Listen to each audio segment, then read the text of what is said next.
Hey everyone, welcome to our channel. In today's video, we'll learn how to make a video blurry in CapCut, make CapCut video appear blurry, easy CapCut tutorial.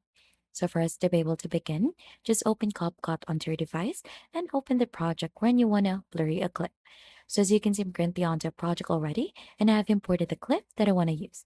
If you haven't done so onto your end, simply click onto the import button in here to browse onto your different files or simply drag and drop the clips that you want to use. Right after, let's drag and drop it here onto the timeline.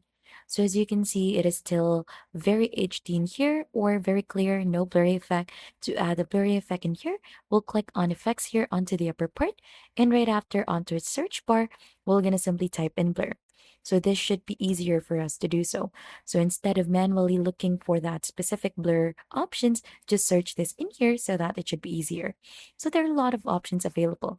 We have this blur for video effects, we have body effects, and many more. Feel free to go ahead and choose which one do you think is best for your clip. So for example, I just want to go ahead and add this oblique blur. So just simply drag and drop it here onto the upper part and then do a quick preview on how it should look like onto your clip. So as you can see, this one is very blurry. We could try out the motion blur here. So this one, simply click onto that to download this, and this is how it should look like onto the clip if you do a preview. Click onto the plus icon in here, and as you can see, if you do a quick preview, this is now how the video should look like. You could also adjust the blurriness for that horizontally and also its strength.